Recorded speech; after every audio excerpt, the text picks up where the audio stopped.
Hi ನಮಸ್ಕಾರ. ನಾನು ನಿಮ್ಮ ಡಾಕ್ಟರ್ ಲೋಕೇಶ್ ರಾಠೋಡ್. ಇವತ್ತೊಂದು ಹೊಸ ಸಂಚಿಕೆಯೊಂದಿಗೆ ನಿಮ್ಮೊಂದಿಗೆ ಬಂದಿದ್ದೇನೆ.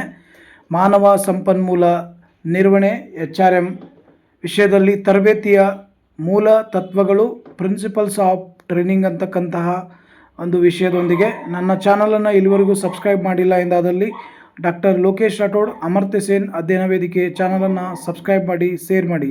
ಹಾಗಾದರೆ ಇವತ್ತಿನ ತರಗತಿಯಲ್ಲಿ ತರಬೇತಿಯ ಮೂಲ ತತ್ವಗಳ ಪರಿಚಯವನ್ನು ನೋಡೋಣ. ಯಾವುದೇ ಕೌಶಲ್ಯ, ದೈಹಿಕ ಸಾಮರ್ಥ್ಯ ಅಥವಾ ಕೆಲಸದ ಕಾರ್ಯಕ್ಷಮತೆಯನ್ನು ಪರಿಣಾಮಕಾರಿಯಾಗಿ ಕಲಿಯಲು ಮತ್ತು ಸುಧಾರಿಸಲು ಅನುಸರಿಸಬೇಕಾದ ವೈಜ್ಞಾನಿಕ ಮತ್ತು ವ್ಯವಸ್ಥಿತ ಮಾರ್ಗಸೂಚಿಗಳಾಗಿವೆ. ಇವು ತರಬೇತಿಯನ್ನು ಹೆಚ್ಚು ಸುರಕ್ಷಿತ, ಅರ್ಥಪೂರ್ಣ ಮತ್ತು ಫಲಪ್ರದವಾಗಿಸುತ್ತವೆ. ಈ ಮೂಲತತ್ವಗಳು ಮಾನವನ ದೈಹಿಕ ಮತ್ತು ಮಾನಸಿಕ ಸಾಮರ್ಥ್ಯವನ್ನು ಹಂತ ಹಂತವಾಗಿ ಹೆಚ್ಚಿಸಲು ಮಾರ್ಗದರ್ಶಿಯಾಗಿ ಕೆಲಸ ಮಾಡುತ್ತಿವೆ. ಇವು ತರಬೇತಿ ನೀಡುವವರಿಗೆ ಮತ್ತು ತರಬೇತಿ ಪಡೆಯುವವರಿಗೆ ಒಂದು ಸ್ಪಷ್ಟವಾದ ಚೌಕಟ್ಟನ್ನು ಒದಗಿಸುತ್ತವೆ ಅನ್ನೋದನ್ನು ಇಲ್ಲಿ ನಾವು ಸ್ಪಷ್ಟವಾಗಿ ತಿಳಿಯಬೇಕಾಗ್ತದೆ. ಸೊ ಆದ್ದರಿಂದ ಒಂದು ಚೌಕಟ್ಟು, ಒಂದು ಯಾವ ರೀತಿಯಾಗಿ ತರಬೇತಿಯ ಚೌಕಟ್ಟು ನಡೀತಾ ಇದೆ, ಸೊ ಮತ್ತು ಹಂತ ಹಂತವಾಗಿ ಮಾನವನ ದೈಹಿಕ ಮತ್ತು ಮಾನಸಿಕ ಸಾಮರ್ಥ್ಯವನ್ನು ಹೆಚ್ಚಿಸಲಿಕ್ಕೆ ತರಬೇತಿ ಯಾವ ರೀತಿ ಪ್ರಾಮುಖ್ಯತೆ ಪಡೆದುಕೊಂಡಿದೆ ಮೂಲತತ್ವಗಳು.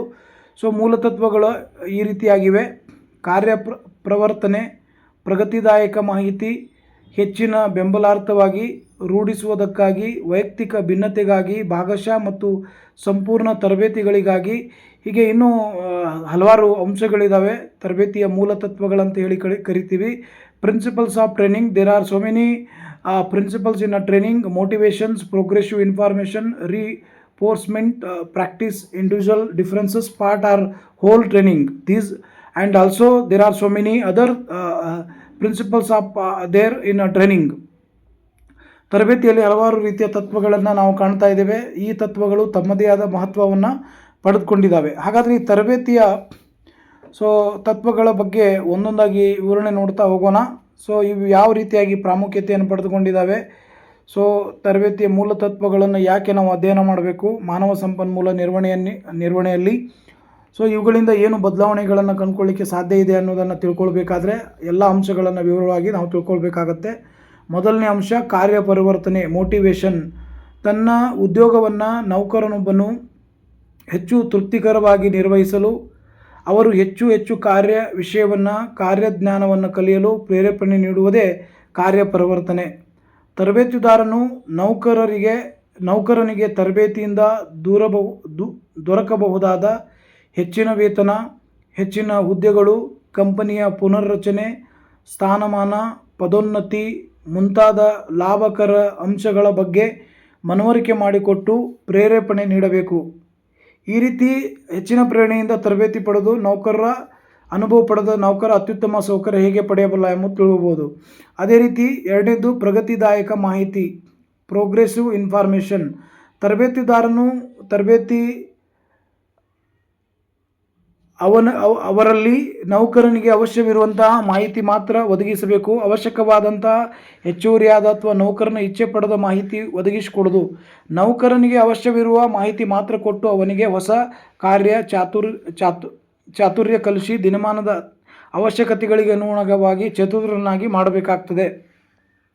ಅದೇ ರೀತಿ ಹೆಚ್ಚಿನ ಬೆಂಬಲಾರ್ಥವಾಗಿ ಅಥವಾ ಪುರಸ್ಕಾರ ಪೋಷಣೆಗಾಗಿ ರೀಇನ್ಫೋರ್ಸ್ಮೆಂಟ್.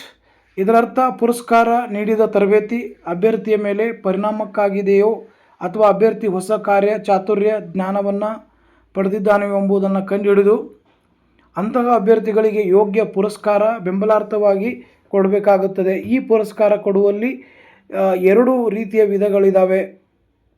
ಸೊ ಹಾಗಾಗಿ ಇಲ್ಲಿ ತನ್ನದೇ ಆದ ಪ್ರಾಮುಖ್ಯತೆಯನ್ನು ಅವನು ಪಡೆದುಕೊಳ್ಬೇಕಾದ್ರೆ ಈ ತರಬೇತಿಯ ಮೂಲತತ್ವಗಳು ಪ್ರಾಮುಖ್ಯತೆಯನ್ನು ಪಡೆದುಕೊಂಡಿರ್ತವೆ ಅನ್ನೋದನ್ನು ಸ್ಪಷ್ಟವಾಗಿ ಇಲ್ಲಿ ತಿಳಿಯಬೇಕಾಗ್ತದೆ. ಅದೇ ರೀತಿ ಪುರಸ್ಕಾರಗಳು: ಸಕಾರಾತ್ಮಕ ಪುರಸ್ಕಾರ, ಪದೋನ್ನತಿ, ಮೆಚ್ಚುಗೆ ಪ್ರಮಾಣಪತ್ರ, ಸಂಬಳದಲ್ಲಿ ಹೆಚ್ಚಳ ಮುಂತಾದವು ಸಕಾರಾತ್ಮಕ ಪುರಸ್ಕಾರಗಳನ್ನಾಗಿರ್ಬೋದು. ಅಥವಾ ನಕಾರಾತ್ಮಕ ಪುರಸ್ಕಾರಗಳು ಶಿಕ್ಷೆ, ದಂಡ, ಹಿಂಬಡ್ತಿ ಮತ್ತು ಸಂಬಳದಲ್ಲಿ ಕಡಿತ, ವಜಾ, ಬೆದರಿಕೆ ಮುಂತಾದವು. ಇವೆಲ್ಲವೂ ಪುರಸ್ಕಾರಗಳಂತ ಹೇಳಿ ಕರೀತಾರೆ. ಸಕಾರಾತ್ಮಕ ಪುರಸ್ಕಾರ, ನಕಾರಾತ್ಮಕ ಪುರಸ್ಕಾರ. ಅದೇ ರೀತಿ ನಾಲ್ಕನೇ ಅಂಶ ರೂಢಿಸುವುದಕ್ಕಾಗಿ, ಪ್ರಾಕ್ಟೀಸ್.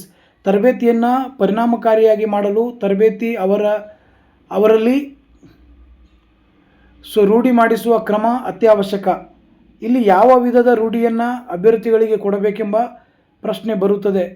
ಉದಾಹರಣೆಗೆ B.Ed ವ್ಯಾಸಂಗ ಮಾಡುವ ಅಭ್ಯರ್ಥಿಗಳಿಗೆ ವಿದ್ಯಾರ್ಥಿಗಳಿಗೆ ಪಾಠ ಕೊಡುವ ರೂಢಿ ಮಾಡಿಸುತ್ತಾರೆ. ಅಂತೆಯೇ ತರಬೇತಿಗೆ ಅನುಗುಣವಾಗಿ ರೂಢಿ ಪಾಠಗಳನ್ನು ಅಭ್ಯರ್ಥಿಗಳಿಗೆ ಕೊಡಬೇಕಾಗತ್ತೆ.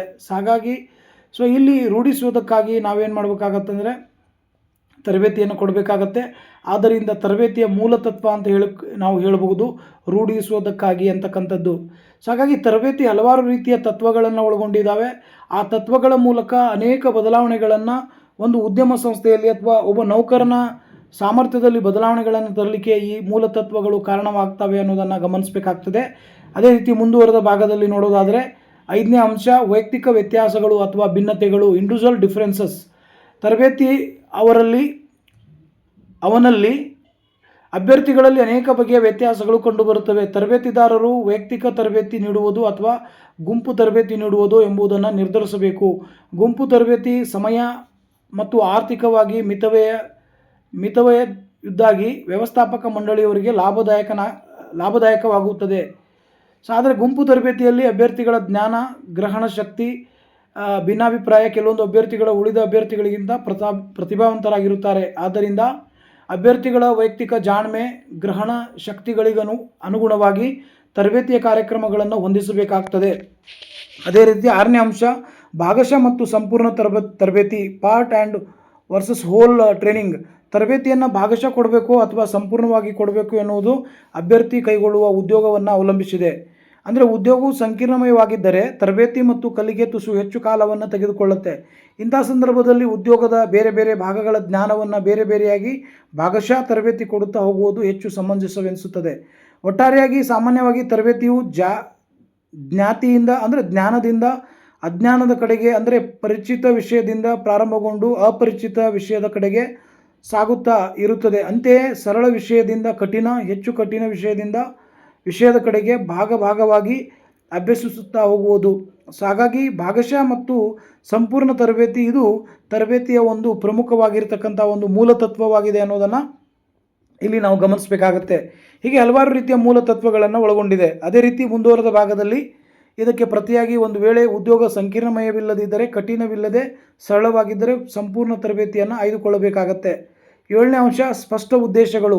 ತರಬೇತಿಯ ಕಾರ್ಯಕ್ರಮದ ಉದ್ದೇಶಗಳನ್ನು ಸ್ಪಷ್ಟವಾಗಿ ತಿಳಿಬೇಕು. ತರಬೇತಿಯ ಧೋರಣೆ, ತರಬೇತಿ ಕೊಡುವವರು ಯಾರು, ಟ್ರೈನಿಂಗ್ಗೆ ವೆಚ್ಚ ಎಷ್ಟು ಮುಂತಾದ ವಿಷಯಗಳನ್ನು ಸ್ಪಷ್ಟವಾಗಿ ನಾವು ತಿಳಿಸಬೇಕಾಗತ್ತೆ. ಅದೇ ರೀತಿ ತರಬೇತಿಗಾಗಿ ಬಂದವರ ಅಭಿಪ್ರಾಯ ಸಂಗ್ರಹಣೆ, ಫೀಡ್ಬ್ಯಾಕ್. ತರಬೇತಿ ಮುಗಿದ ನಂತರ ಆ ಬಗ್ಗೆ ತರಬೇತಿ ತೆಗೆದುಕೊಂಡವರ ಅಭಿಪ್ರಾಯಗಳೇನು ಎಂಬುದರ ಸರಿಯಾದ ಮಾಹಿತಿಯನ್ನು ಇಲ್ಲಿ ತೆಗೆದುಕೊಳ್ಳಬೇಕಾಗ್ತದೆ. ಇದು ಕೂಡ ಒಂದು ತತ್ವ ಅಂತ ಹೇಳಬಹುದು.